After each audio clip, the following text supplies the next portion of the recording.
in this town here, Siloam Springs, we have a long street called Hico, and every once in a while you hear references to a town that once was named Hico. Right. So is that true that the street name Hico actually is related to a town that used to exist in this area?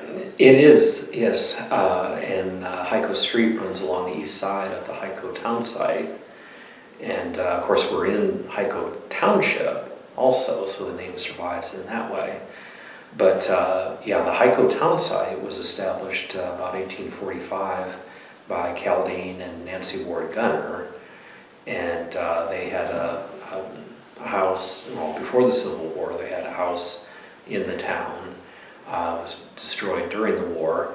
And then they built a large house about 1870, which stood until about 1970. And it was by far the largest house in the area at the time. And graduations were held there and weddings. And we have a photo that shows all the hitching posts that were around the house at one time because of all the entertaining that they did there. So you said the town Hico was founded, or the first non-native settlers there were 1845?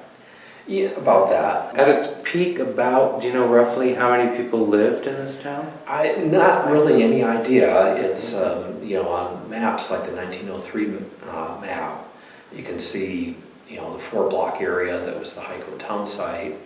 And, you know, there were a lot of houses in there. And then surrounding landowners did make a couple of additions to the town. So that would have added a few more people. Huh. But really it was like they were trying to, you know, establish that as a little bit of a border or buffer. Buffer is the better word. A buffer between Siloam and Hico. Because, you know, Siloam was established then in 1880 and here in the valley. And so, you know, it was I think probably seen by the people in Hico as sort of a behemoth that, you know, they wanted some protection from it. Huh. So Hico, again, we can start that in 1845. Siloam Springs starts in 1880.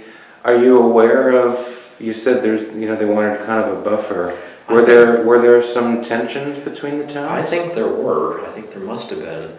Yeah. Because the Gunners and, you know, probably other people in Hico were, you know, backed the Confederacy during the war. Yeah. And Caldine Gunner, we know, served in the Confederacy. And the founder of Siloam Springs, John Valentine Hargrove, was a Union veteran. And a lot of the first settlers in Siloam Springs were also Union veterans. And we had a large and active chapter of the GAR, which is Grand Army of the Republic. And one of the last things that they did was to place a monument. That was 1928, so that's quite late for a Civil War related monument. And but that was kind of their last hurrah. So to go back to the Gunters, and you said Caldine was the husband, and what was the wife's name? Nancy Ward, and she was half Cherokee. Her dad was English.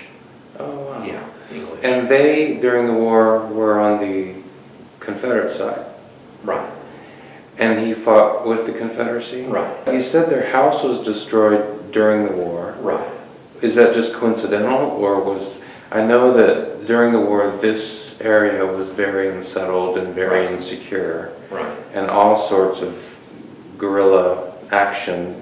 Do you know, is that what led to the destruction of their home? That would be my guess. We know that there was a warrior society of the Cherokee that was pro-Union, and that they patrolled through this area, and they're the ones that are named as the ones that killed Simon Sager.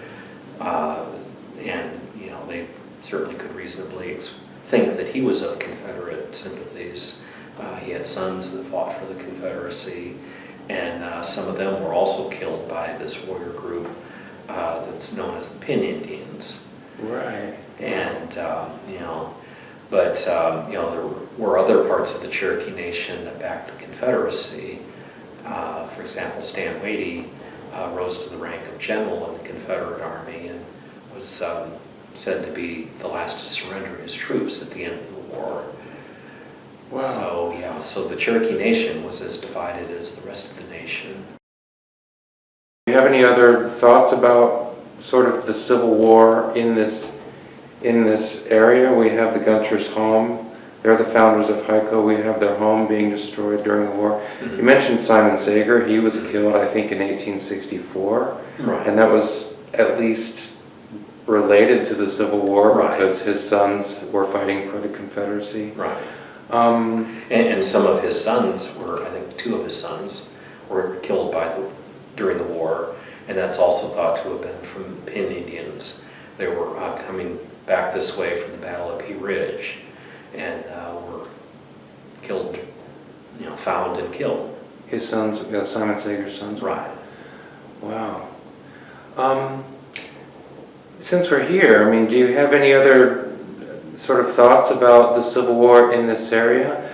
There's that prairie just on the north side of town, right? Right.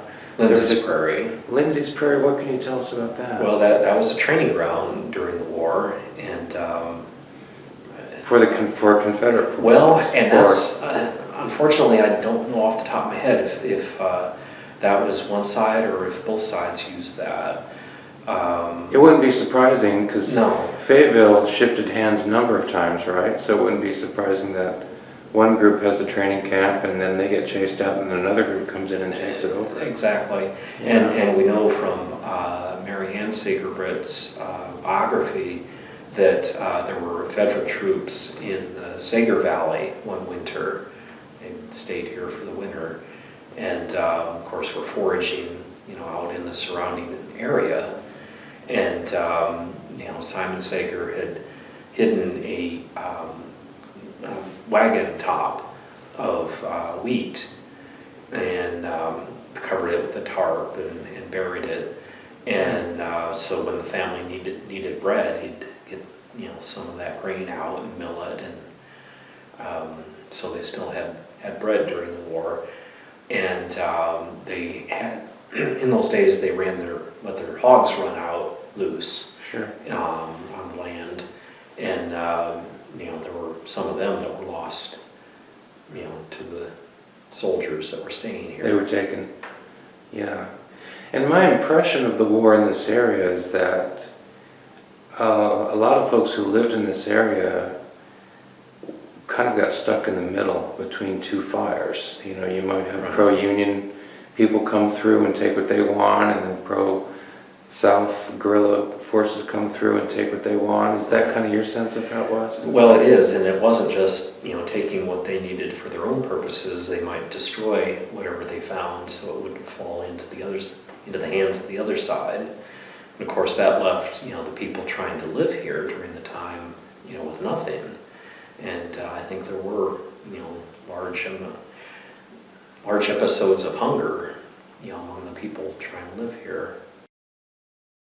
So, when we think of the Gunter's home and Hico being destroyed during the war, it's reasonable to assume that that's not just coincidental, because there was so much of that sort of thing going on. And you've got a lot of Union forces that come down. Right. Yeah, during the war. So, tell us what you know about the town itself, Hico, and then of course an obvious question to get to later is what happened to it, because now we have the street, but no one thinks of a town called Hico. So what happened to that town? But what do you know about it? I mean, why was it formed? What did it do? What did people do there? That sort of thing. A lot of their business was with the people of the Cherokee Nation, and they, in terms of like trading, a lot of the trade, right? It was with the people of the Cherokee Nation, and so when Hargrove was considering establishing the town of Siloam Springs, that was one of the lines of that he was promoting, that, the trade would continue. And of course, the people of the Cherokee Nation are still an important part of the Siloam economy. There was a cotton industry even in Benton County in the 1870s, and which is kind of unexpected, and tobacco also. And so what I've heard from a couple sources is that Hargrove was using his land that's now downtown Siloam as a tobacco field, and which was kind of unexpected. Yeah. So what sort of, just when you think about, when somebody just mentions the old town of Hico, what are the things that come to mind? Well, there was a grist mill, was part of what they had, I don't think I've mentioned before, that was actually in Sager Creek, used water power. And there's some of the sluiceway that's still visible in the creek. And that was the Gunter and Late, Late, are two names associated with that mill. And when the creek flooded, of course the mill was damaged. The last was 1892, that flood really. And by then the mill equipment had been moved. I think they moved to Cincinnati. I think Just the local Cincinnati? Right. Okay, not the one in Ohio. Not the one in Ohio. Yeah, the local town of Cincinnati. Yeah. Right. Yeah. In Washington County. Yeah, that town close to here. Right. Hico had its own school, I'm assuming, and its own post office and all of that? A lot of the early settlement was out on the prairie, like Lindsay's Prairie, and along Flint Creek. And so there was a post office out there in 1842 to 1845. And then Key Lodge number 7, I think included that in an earlier program that was established 1854. And then the Hico post office was established 1855 and closed 1882 and moved to Siloam Springs. Then it reopened 1885 to 1894. Huh. So it's a little tricky to follow all those years, I guess, but the point is that there was actually a post office in both Siloam Springs and Hico at the same time for several years, for 9 years. And so a citizen would have to kind of make a choice of which one they were going to patronize. And keeping in mind that Tahlequah Street at that time did not continue across the bridge and down to Hico. So you actually had to, if you were going to go from Hico to Siloam Springs, you had to go along Washington Street and ford across Sager Creek, and then you would get to Siloam itself. So it's a different situation from what we think of today. Sure. When did Hico cease to exist as a town? Well, and really when Siloam was established, most of the businesses moved from Hico to Siloam. And 1889 Goodspeed history talks about, the mill was the only thing that remained in Hico itself. But, Hico still was the closest place to some of the medicinal springs, like the 7 Springs, were right there until they built the Tahlequah Street Bridge. Those were springs you could get to. Is there anything that people can physically see today that is a physical reminder of this town that once was? Unfortunately, not any of the buildings, I don't think, are survivals from, the town of Hico. There's one I sort of wondered about at one point, so I don't know, maybe. But the Hico Cemetery is certainly a tangible portion of, that was established during the town of, when Hico was its own community.